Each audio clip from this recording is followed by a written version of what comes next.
Buenas tardes, mi nombre es Eileen de la Cruz y les doy la más cordial bienvenida a la Feria Internacional del Libro. Sean todos bienvenidos al Salón Gloria Guarda en el conversatorio El Sello Editorial Biblioteca Nacional, la cual estará a cargo el moderador de la actividad. Les recordamos que tendrá un tiempo de 50 minutos y se estará transmitiendo simultáneamente por el canal de YouTube Cámara Panameña del Libro.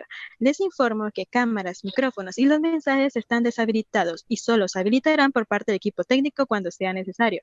Se abrirá una ronda de preguntas y respuestas en la cual ustedes escriben la pregunta, el nombre de la persona a quien va dirigida y el moderador escogerá para que la misma sea respondida. El icono de las preguntas y respuestas se encuentra en la parte inferior de sus pantallas. Sin más, cedo las palabras y que disfruten de la actividad. Gracias. Buenas tardes. Leer nos acerca. Honrados de participar en la 16ª Feria Internacional del Libro de Panamá, primera versión virtual como un ejemplo para la región, desde la Biblioteca Nacional Ernesto J. Castillero R., estamos aquí para agradecer al público lector su presencia en este breve espacio y para presentar la colección editorial Biblioteca Nacional. Este proyecto tiene como objetivo principal recuperar la obra de autores panameños que han signado nuestra historia, conformando un patrimonio documental y literario que nos identifica y que la biblioteca, como centro bibliográfico, salvaguarda, custodio y promotor del acervo cultural del país, ofrece a la comunidad. Es motivo de orgullo presentar esta colección gracias a la participación de un consejo editorial conformado por la alta intelectualidad panameña que lo prestigia con su trayectoria profesional y ciudadana. Y no podría dejar de mencionar a nuestra querida Rosa María Brito, gestora principal de este proyecto, y a la licenciada Guadalupe Rivera que lo impulsaron, a todo el personal bibliotecario y a su directora María Magela Brenes. El consejo editorial lo integran Celestino Andrés Araúz, Gerardo Maloni, Marisa de Talavera, Jorge Eduardo Ritter.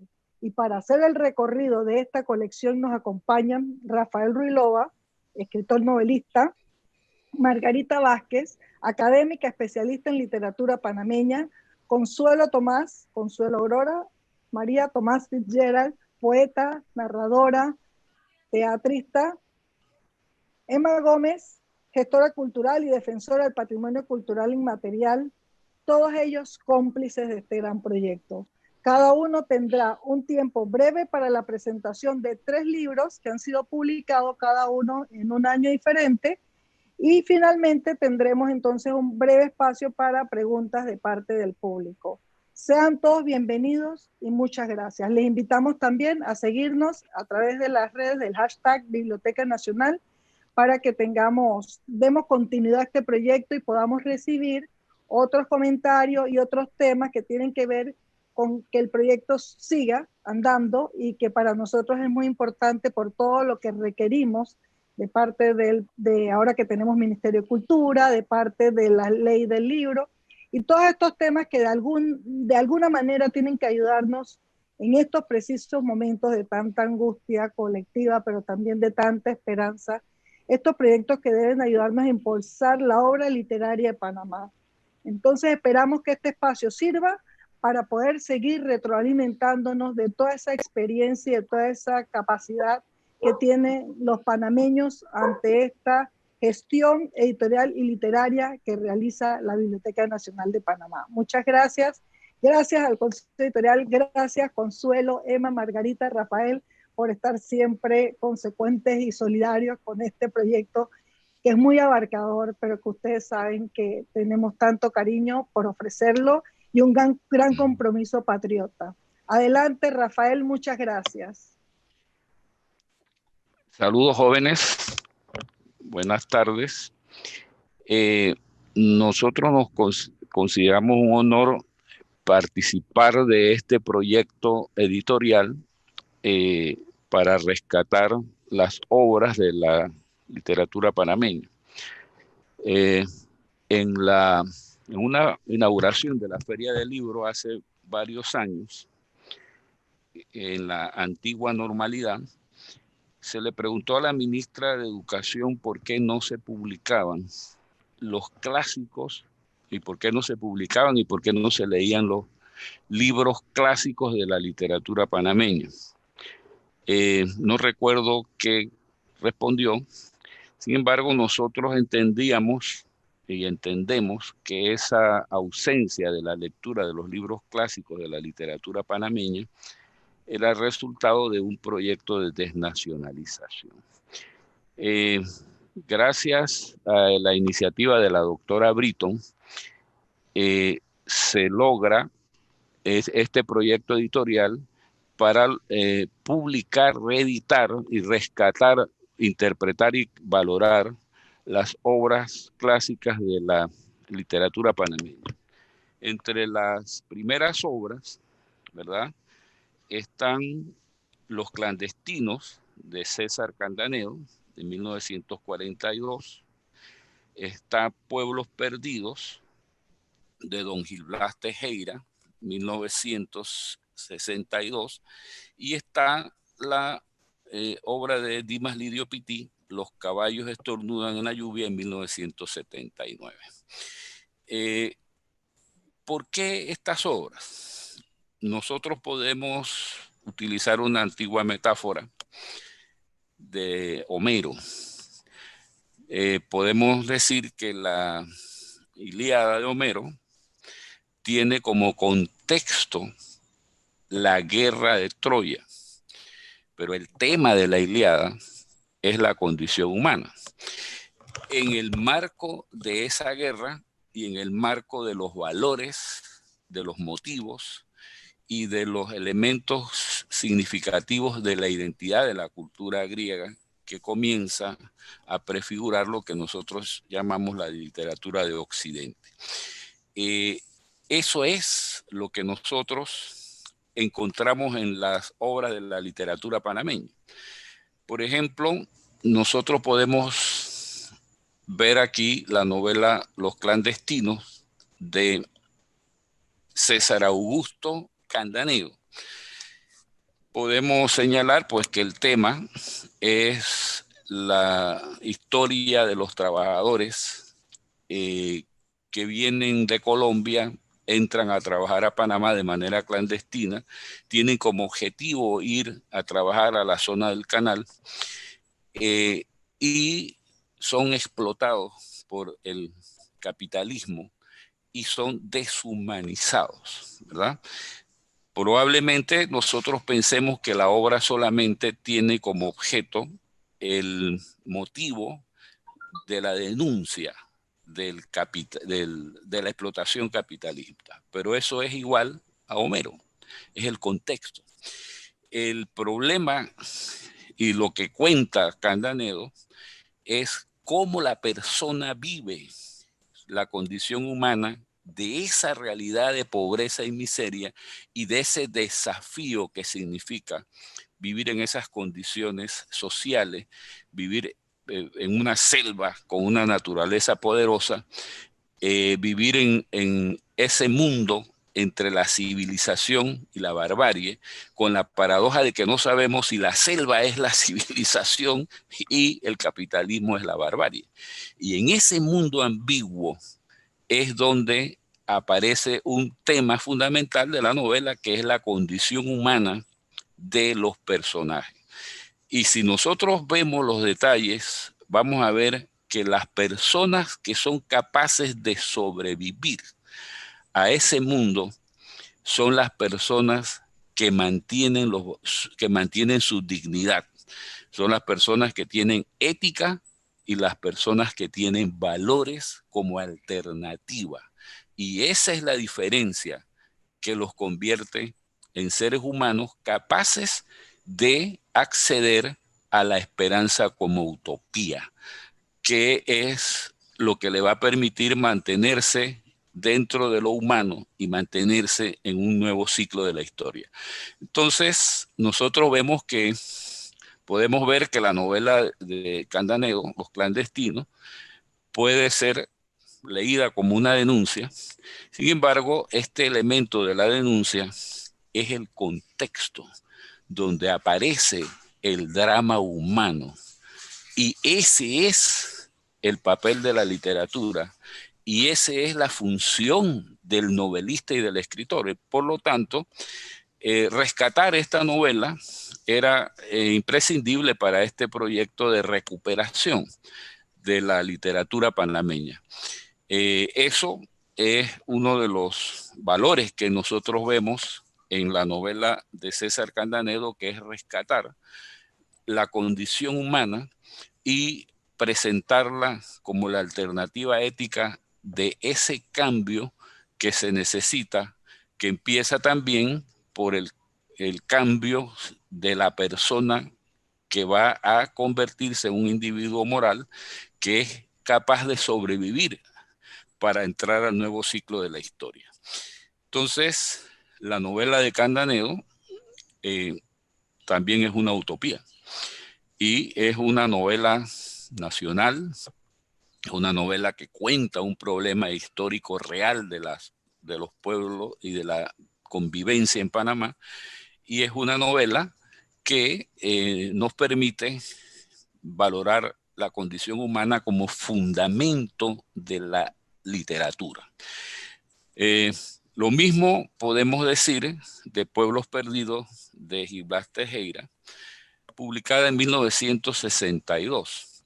Es una novela histórica donde están personajes reales con personajes históricos y donde nosotros encontramos la vida del hombre en Panamá sometido a los avatares y a un cambio profundo en la historia y en la naturaleza, como fue la construcción del Canal de Panamá y una construcción donde los pueblos, donde los pobres, donde las personas que tenían un modo de vida y que eran parte de la idiosincrasia nacional, pagaron un precio por eso que llamamos el progreso.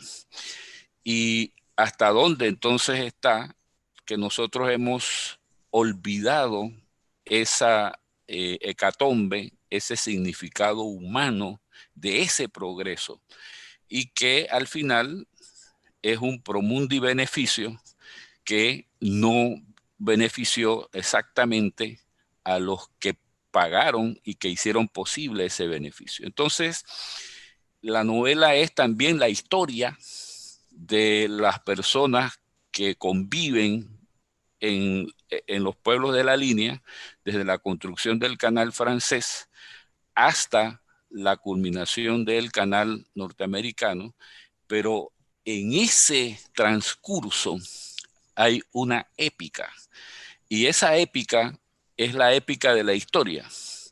La ficción novelesca le da a esa épica el carácter humano, el carácter de verosimilitud. Pero dentro de esa novela hay un esqueleto histórico, un corazón de hierro, que es la historia patria, y es la historia de Pedro Prestán, que es uno de los mártires de la nacionalidad y que fue condenado supuestamente por haber incendiado la ciudad de Colón. Y nosotros allí en esa novela podemos ver el juicio de Prestán, podemos ver el discurso histórico de la acusación y podemos ver la autodefensa que hace Prestán y los mecanismos del poder que ya antes del juicio lo habían condenado porque sus supuestos cómplices habían sido ejecutados antes de hacerle el juicio al supuesto sujeto que quemó la ciudad. Entonces, nosotros vemos allí la sevicia del poder y vemos la naturaleza del sacrificio humano del héroe. Pero aquí nosotros nos encontramos con que este héroe no es un héroe de ficción, sino que es un héroe real. Y esa realidad y ese poder de la verdad que tiene esta novela es lo que la convierte en una pieza clave de la literatura panameña. Podemos decir muchas cosas, sin embargo, el estilo literario, la manera como este maestro del periodismo panameño ha escrito esta novela, hace que el discurso literario tenga una capacidad persuasiva y que mantenga el interés del lector por las historias que cuenta esta novela, que es una forma del discurso trágico de la historia de la sociedad panameña. Entonces, haber rescatado esta novela es un trabajo importante, es una labor trascendente, es rescatar un clásico de la nacionalidad panameña. En cuanto a la novela, al libro de cuentos de Dimas Lidio Pití, Los caballos estornudan en la lluvia. En el prólogo de este libro, un prólogo que yo cometí, ¿verdad? Yo digo cosas muy audaces como que en este libro se encuentra uno de los cuentos, uno de los grandes cuentos de la historia de la literatura panameña. Es un libro, Los caballos estornudan bajo la lluvia, Los hijos de la luna, El sueño del viejo Ben. Este cuento, El sueño del viejo Ben, es uno de los que yo digo que es uno de los mejores cuentos de la literatura panameña. Tenemos La fama, Un pedazo del universo, Persecución, Invierno, Carta del ministerio, El jefe. Todos estos cuentos ponen al lector en un dilema. Es decir, el lector tiene que tomar una decisión ética frente al mundo y a la historia que está leyendo. La historia del viejo Ben, el lector tiene que elegir la realidad.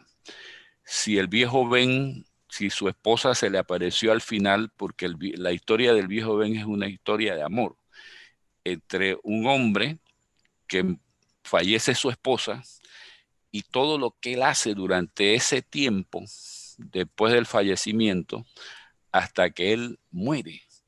Y muere en un sueño donde la esposa lo ha ido a buscar. Es un cuento muy hermoso, es un cuento sobre la naturaleza del amor, sobre la condición humana de la existencia, sobre los valores de la vida. Y es una historia que ocurre en un pueblo de Panamá, en una comunidad campesina, pero esa historia tiene las 4 etapas del proceso de la simbolización de la muerte en la mitología.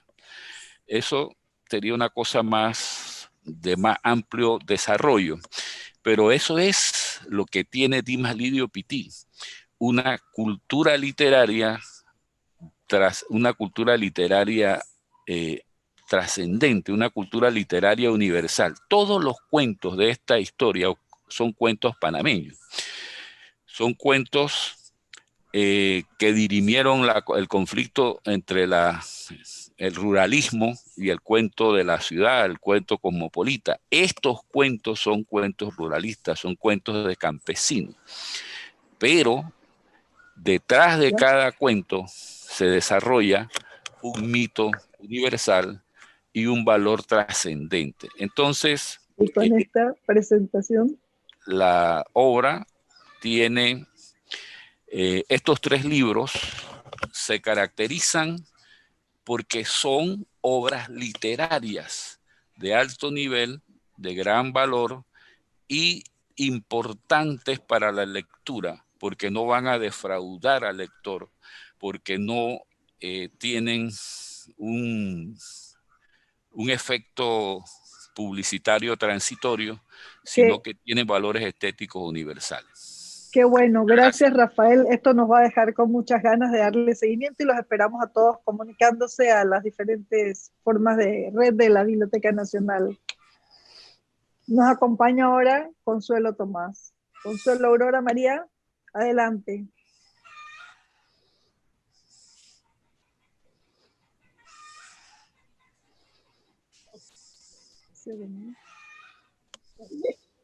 Pásala. Consuelo. Ahí viene. ¿Qué pasa en la lámina? ¿Me escuchan? ¿Sí? Bueno. Sí. Okay. Mi misión es convencerles a ustedes de estas 3 obras, o sea, de que estas 3 obras que les voy a presentar ahora, ustedes las tengan en su biblioteca siempre y además las lean, porque son obras fundamentales de la literatura panameña. Estamos hablando de Sinfonía Jubilosa en 12 sonetos, que va acompañada también de Libre y Cautiva. Son 2 libros que constituyen hitos en la poetística de esta gran poeta que fue Estela Sierra. También ese año se hizo la publicación de las 26 leyendas panameñas de don Sergio González Ruiz y el libro de cuentos Faragual. Es una segunda o tercera edición de este libro que salió por primera vez como producto de un premio en el año 57, por ahí. En el caso de Estela Sierra, en el año 17 se celebraba el centenario de su nacimiento, además de la primera versión, los 75 años de la primera versión, los 100 años de la primera versión del concurso Ricardo Miró, y también se celebraba el 75 aniversario de la Biblioteca Nacional. Así que estas 3 obras, sobre todo Sinfonía Jubilosa, tienen un significado muy especial. En el caso de Sinfonía Jubilosa, en 12 sonetos, que es su título completo, fue el primer premio del primer concurso Ricardo Miró que se hizo, donde la poetisa comparte galardón con Carlos Francisco Chamarín y con Bermúdez, Ricardo J. Bermúdez. Tremendo trío ese. Es un libro que celebra la vida, es un libro de una joven ilusionada, enamorada del amor, enamorada de su entorno, ilusionada, llena de esperanza, llena de esa joven a la que siente que se le abren los caminos, que empieza la vida y que la vida es algo para celebrar, ¿verdad?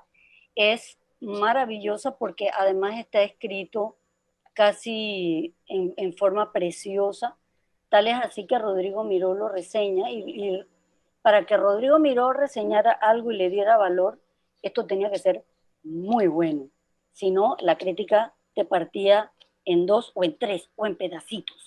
Entonces, Sinfonía Jubilosa, digamos, parte a la literatura nacional en este concurso con una nota muy alta, y es un libro que hay que disfrutar, que hay que sentarse a disfrutar. El soneto es una forma preciosa, una forma perfecta, se puede hasta cantar. Entonces, creo que es un libro que hay que volver sobre él porque es un canto a la vida. Y en este momento nosotros necesitamos júbilo y cantos a la vida para bajarnos un poco estas nubes medio oscuritas que tenemos por encima. En este mismo volumen, que además tiene el adicional de tener un magnífico ensayo de Javier Alvarado sobre toda la obra de Estela Sierra. Estela Sierra fue además ensayista, docente, escribió himnos para escuelas, fue internacionalmente muy reconocida, fue presentadora de televisión, fue periodista cultural, de las muchas facetas que ella tuvo. El libro Sinfonía Jubilosa es como una de sus, digamos, sus hitos, su medallita poética, porque ella sale a la palestra pública con un libro. Ya había escrito otros libros y además es escritora de cuentos también. Pero este fue como, señores y señoras, aquí estoy, yo tengo un compromiso con la poesía panameña y esto es. Pero también está Libre y Cautiva. Libre y Cautiva es un libro un tanto diferente porque explora diversas formas estróficas, o sea, tiene diversas formas de verter la poesía y es de cierta manera también, digamos, más atrevido en lo que ella trata de tocar adentro de sí misma, ¿verdad? Porque en Sinfonía Jubilosa, pues es la poesía, aquella poesía que más bien era, digamos, exultante de la naturaleza, de la alegría. Pero en Libre y Cautiva ella ya toca puntos como, por ejemplo, su conciencia femenina, su conciencia de mujer, como en Mujer Sexo Dolido. El propio poema Libre y Cautiva es un himno a esta, digamos, este asunto de estar enamorado, pero que ese enamoramiento al mismo tiempo que te da libertad, te da alas, te da ilusión, te da fantasía, al mismo tiempo te amarra a través del cuerpo. Entonces es como esta cosa del héroe y el tánatos, ¿no? Entonces, Libre y Cautiva pues tiene este valor, que tiene estos dos libros que son hitos de esta maravillosa poeta, y además tiene una cronología, la cronología biográfica que nos da cuenta de todo lo que ella hizo, que fue mucho, desde que ella salió a la palestra pública, de que también fue una mujer con su conciencia de género muy bien aspectada. De hecho, su tesis de grado está dedicado a otra gran poeta fundacional de la literatura panameña en el siglo XIX, que fue Nicolasa Garay. Ella dedica esta tesis al estudio de Nicolasa y posteriormente hace otros ensayos que están rondando alrededor del tema de la escritura de las mujeres. El partido fundado por Clara González, cuando ella gana el Miró, le hacen un homenaje. Y ella entra en comunicación con estas mujeres que estaban ya en una impronta política muy aguda, muy firme, aunque ella prefirió mantenerse a través de la docencia y a través de la escritura literaria en esa militancia cultural, ¿no?, a favor de las mujeres y a favor de la buena literatura. Entonces, Sinfonía Jubilosa es un libro que usted tiene que tener y volver a leer. Les cuento un poco también de 26 leyendas panameñas. Esto es un libro que yo diría que es una especie de híbrido, porque de alguna manera el señor Sergio González Ruiz es un recopilador, ¿verdad? Un recopilador de historias, mitos, leyendas que se dan sobre todo en la región de Azuero. Pero una de las cosas maravillosas que tiene 26 leyendas panameñas, además de ser muy sabroso y ser muy rico de leer, es que nos cuenta de un paisaje que ya al menos yo no lo vi, ¿verdad? La región de Azuero era una región rica, boscosa, llena de paisaje, de especies, y don Sergio se monta mucho en sus descripciones vívidas, que casi uno puede estar ahí y oler esa selva, ese mato profundo, y nos cuenta ese entorno que era el Azuero de principios del siglo XX, y además recoge todas estas leyendas que son por algunos muy conocidas, otras no tan conocidas. Hay también relatos propios de pueblos muy específicos que probablemente no se conocen mucho, pero que él sí exploró, porque él recogió y se puso a escuchar a todo el mundo. Cuanto cuento escuchaba, él convertía eso en una historia para contar. Uno se ríe muchísimo, y en otros momentos pues también entra en pánico, porque son estas historias que también se contaban en las noches alrededor del fogón. Son las 26 leyendas panameñas que tiene el prólogo del autor a la primera edición, y yo la recomiendo muchísimo porque hay historias. Fíjense, les cuento una anécdota. Cuando yo era chiquita, la gente decía que, ay, es que fulanita parece una silampa.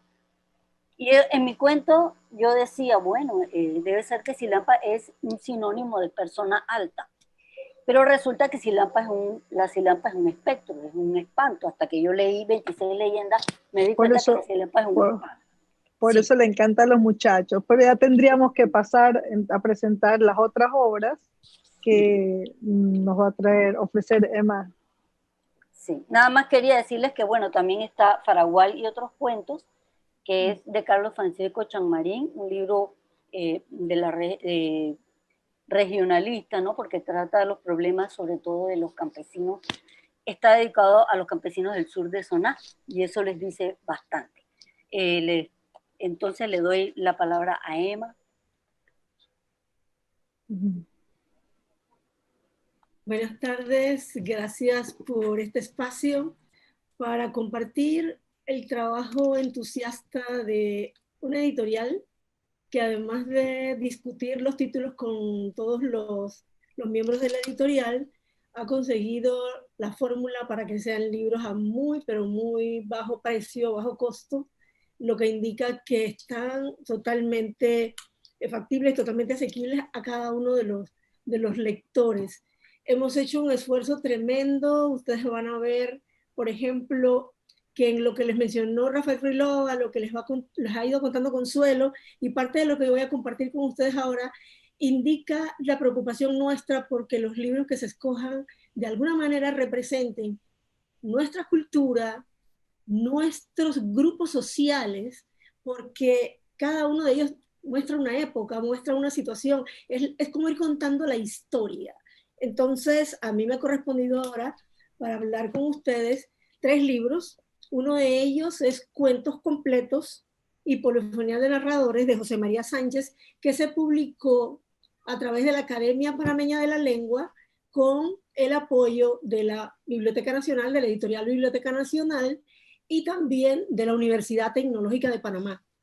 Este libro, que tiene una presentación de Margarita Vázquez, bueno, tuve el honor de hacerle el prólogo, trabajar también parte de la edición. Este libro es una colección de sus cuentos de distintas épocas. Se encontraron inclusive algunos que no estaban dentro de las publicaciones que se habían hecho, sino que se encontraron en periódicos. Ese trabajo lo hizo Mario Hudson de la Biblioteca Nacional. Ahora hemos encontrado uno, nos sentíamos muy tristes porque pensábamos que estaba todo. Sí buscábamos uno y no aparecía, y ya sabemos que en la biblioteca está, así que esperemos que en la reedición de este libro entre ese otro cuento que ya había apuntado en un momento el poeta Tobías Díaz Leite. Este libro de cuentos completos es absolutamente de lectura obligatoria. El autor está imbuido totalmente en la selva de Bocas del Toro, en las comunidades de esta región, y también con los grupos humanos, tanto los indígenas como los afrodescendientes, que estuvieron viviendo en esa época, en esa región. Y la fuerza con que describe la naturaleza, los personajes, el poder, la alegría y a la vez el dolor y la fuerza de estos hombres y mujeres que aparecen en este libro, luchando por la supervivencia, por los miles de problemas que tenían cuando había contratos norteamericanos o de algunas compañías. Así que usted no puede dejar de leer este libro, donde además hay una parte que le rinde honor a José María Sánchez, y es el de la polifonía de narradores. Como la Tecnológica creó el concurso de poesía, de cuentos José María Sánchez, aquí también hay un cuento de testimonio de cada uno de estos autores, así que es importante. Y además es un libro que está colgado en la red de la Academia Panameña de la Lengua, pero también usted lo puede adquirir, como han dicho algunos que les gusta tener el libro, el papel, olerlo, sentir que es tuyo, que lo puedes mover a todas partes. Entonces, ese privilegio todavía lo tienen, además de poder bajarlo a través de la red. Entonces, esa fuerza en las primeras décadas, porque me ha tocado un periodo de las décadas del 40, 60, 80, es cuando los grupos humanos en Panamá buscan identificarse, acomodarse, buscan no ser invisibilizados, y aún hoy vemos que tienen problemas de este tipo. Entonces nos encontramos con otro género, pasamos del cuento al género de investigación, investigación con elementos de ensayo. Una de las obras más comprometidas con la investigación de los grupos humanos en Panamá es la de George Westermann, Los inmigrantes antillanos en Panamá. Esta obra tiene valores de distintas dimensiones. la propia, escrita por George Westermann, un prólogo sentidísimo de Gerardo Maloney, las palabras de un arzobispo que comprende perfectamente, el arzobispo Magrat, que comprende perfectamente esta lucha que está haciendo, y el reconocimiento que le hacen estos grupos de inmigrantes antillanos en Panamá, incluso al doctor Aristides Royo, hoy director de la Academia Panameña de la Lengua, porque apoyó esta publicación que tantas dificultades tenía, porque George Westermann, debemos reconocer que pese a toda su entrega, todo su esfuerzo, incluso como diplomático, y toda la historia que recogió acerca de los afroantillanos en Panamá, dándole visibilidad a los que él consideró más sobresalientes, viendo los fenómenos de la educación de la época, también mostrando su cultura, su música, su danza, todo lo que para ellos es representativo.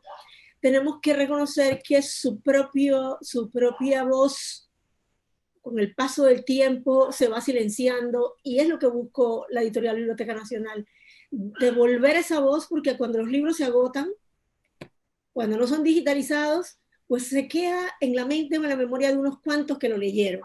Entonces, Los inmigrantes antillanos en Panamá debe ser leído.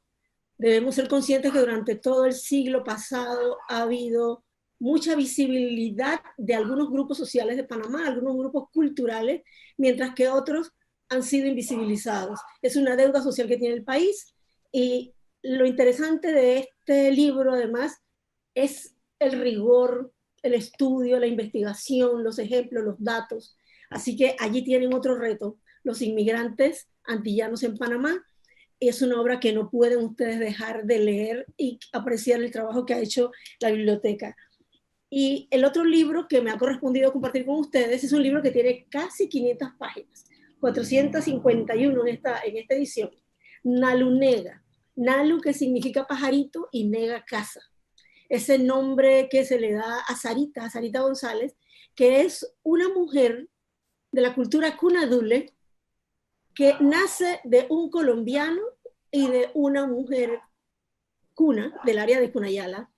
Y entonces desde la década del 50, 40 al 50, vive el desarraigo, el no reconocimiento de la comunidad, porque es la única que tiene el cabello largo, porque a ella no se le han hecho los rituales, porque al quedar huérfana, al estar solo con su mamá y luego el padrastro, ella no es considerada igual que las otras mujeres de la cultura cunadule.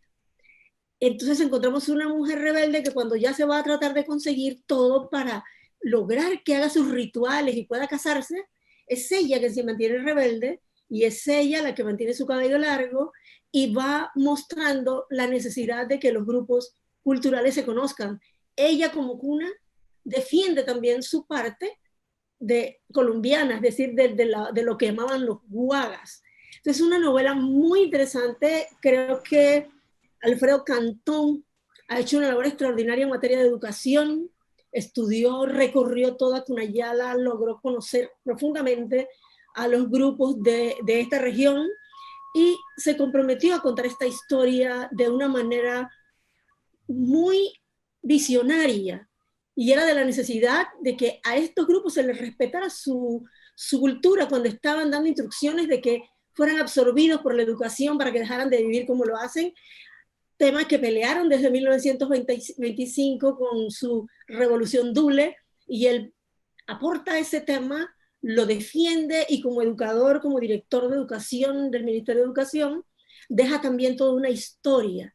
Entonces tenemos aquí 3 escritores que dejan historia con su vida, con su actuar, con sus proyectos, y dejan historia con su obra literaria, cada una de ellas muy relacionada con la vida, con las personas, con sus sueños y su cultura. Así que este ha sido un pedacito de aliento para que lean estas obras, que les van a ayudar a comprenderse como panameños, les van a ayudar a mostrar la necesidad de que seamos un país con una diversidad cultural rica y respetuosa de todas las demás ideas. Así que muchas gracias, y le paso la palabra a Margarita Vázquez, que tiene también otros libros para recomendarles. Muchas gracias, Emma, y buenas tardes. A mí me toca comenzar con Lolita Montero, novela escrita por doña Dora Pérez de Zárate, una mujer que investigó y trabajó y nos dejó una herencia enorme en lo que se refiere al folclore panameño, a la lengua española, a la poesía, porque también escribió poesía preciosa, un libro que se llama Añojal. Esta novela, Lolita Montero, ha sido incluida y tratada como novela juvenil panameña, y creo que se debe a que al abrir las páginas hay un llamado al posible lector que se supone que sea un niño de menos de 12 años. La escritora doña Dora presupone un lector joven. No obstante, con el pasar del tiempo, los lectores han descubierto que esta novela está tan bien escrita, con tal ternura y en un estilo tan selecto, que ha decidido continuar leyéndola. Gracias, Editorial Biblioteca Nacional de Panamá. Así que tenemos que acercarnos a este libro, sea de la edad que tengamos, porque guiados por Lolita Montero, podemos imaginar, leyendo la obra, cómo era nuestra ciudad, la ciudad de Panamá, de hace más de 100 años, pequeña, a la sombra del Cerro Ancón, con gente como la de hoy, pero con los adelantos de 100 años atrás.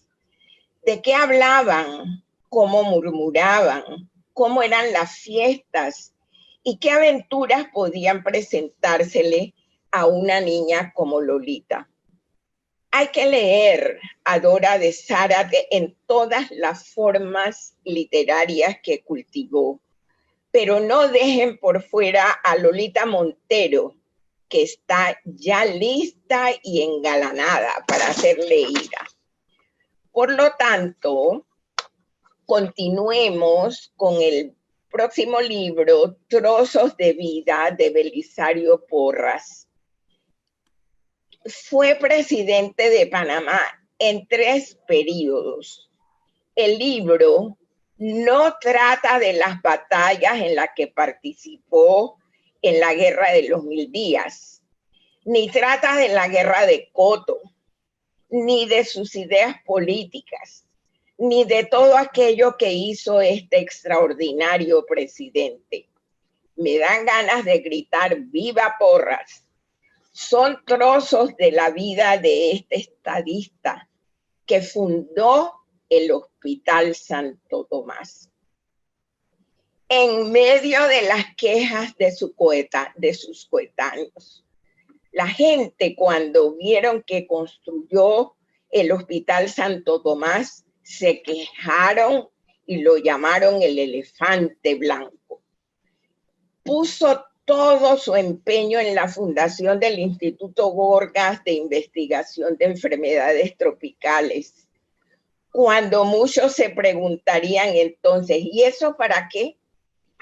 Que se preocupó por asegurar la salud de la población, pozos artesianos, letrinas, vacunación, antituberculosis, lucha contra la uncinariasis y la lepra, que fundó bibliotecas, aumentó el número de escuelas, etcétera, etcétera, etcétera. Pero de estos no trata Trozos de Vida.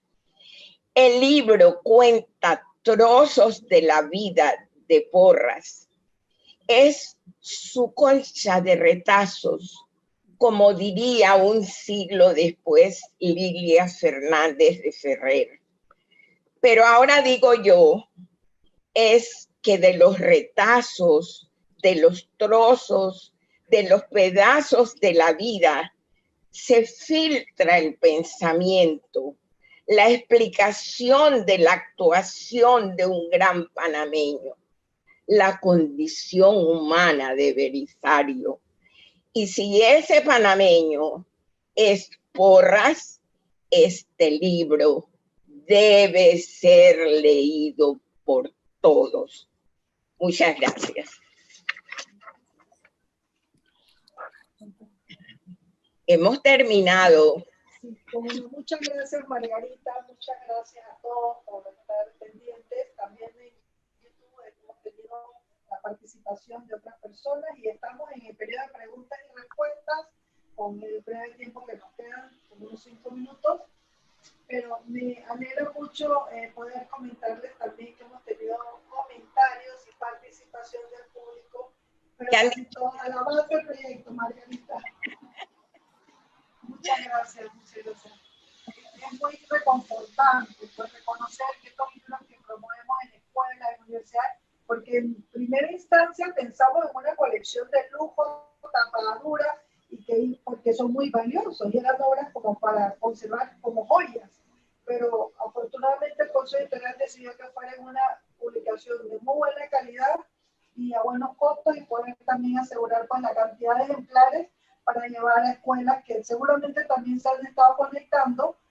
Hay colegios y colegios muy humildes, hay colegios en áreas rurales que nos leen y eso nos reconforta mucho, igual que las universidades y nuestro amigo Alex Nieto que hizo también ese trabajo tan hermoso de armonización de la obra desde la Academia Panameña de la Lengua, porque hay que reconocer que este es un proyecto en conjunto y que hemos creado una linda simbiosis, ¿verdad?, para sacar este proyecto patriótico. Yo lo veo como un gesto patriótico. Así es, sí, porque levanta el espíritu, saber que están los libros, nuestros libros allí, a la mano de todos los lectores panameños y todos aquellos que nos visitan. Y ahora tenemos otro reto, llevarlos a la web. Hay que llevarlos a la web. Bueno, para eso ya están listos. Ahí es una cuestión de tecnicismo y la parte legal más que comercial, porque en realidad el propósito ha sido promover esta gran literatura que nos toca rescatar. Es el caso también que nos preguntan mucho, hay incluso en comentarios ahora que dónde están los libros Joaquín Beleño, y siempre aclaramos que nuestra intención no es competir y afortunadamente Librería Cultural se ha encargado de publicar libros como Luna Verde y Gamboa Rodgan, y entonces nosotros lo que queremos es impulsar la obra panameña que requiere tener el lector, sobre todo los jóvenes, en este momento de nuestra historia que requerimos fortalecer la identidad panameña. Eso es, exactamente. Gracias, Margarita. De las preguntas que tenemos. Es que los espectadores nos dicen, libros muy valiosos, muchas gracias, gran trabajo. Entonces, estoy buscando entre los comentarios preguntas y nos preguntan, por ejemplo, dónde se compran. Sí, nosotros los tenemos prácticamente en todas las librerías de Panamá. Ahora hemos hecho una promoción en volante de la librería El Hombre de la Mancha, que es la que está haciendo la entrega a domicilio. Cuando los compren, al entrar, y vale la pena el comercial, las personas que entran a la Feria del Libro virtual, que pueden recorrer los pasillos y los diferentes stands, pueden hacer sus pedidos a través del Hombre de la Mancha, que está haciendo las entregas a domicilio. Pero los libros están en todas las Arrochas y gracias a Farmacia Arrochas nosotros los tenemos en todas las provincias y así universidades y escuelas también los han solicitado. Y esto es una parte muy importante porque nosotros sentimos el impacto que logramos tener a través de todo el país, ¿no? De esta obra que recuperamos y la gente emocionadísima. A mí me encanta encontrarme gente que se siente casi coautora de estas obras porque sus abuelos venían de estos pueblos de Emperador, que luego fue Nuevo Emperador, que desaparecen cuando se inunda la Laudatún, y me encanta cuando aparece la comunidad antillana también en sus ferias que siempre promueven el libro de George Westerman, y alguien me dice, yo vivo en una calle que se llama así, y por ahí derivan tantos valores de nuestra historia y de nuestra literatura, del patrimonio documental que nos toca fielmente cuidar desde la biblioteca. Yo te felicito por este trabajo tan bello. Yo te felicito a ti y te doy las gracias. En nombre de todos nosotros. Asimismo le agradecemos. Muchas gracias por su gran participación en este gran conversatorio sobre el sello editorial de la Biblioteca Nacional, brindándonos grandes títulos para leer. Y asimismo, les recuerdo que aún tenemos muchas más actividades en el día de nuestro programa cultural. No olvides seguir en nuestro canal de Felicitaciones YouTube a todos. como Cámara Panameña del Libro. Muchísimas gracias.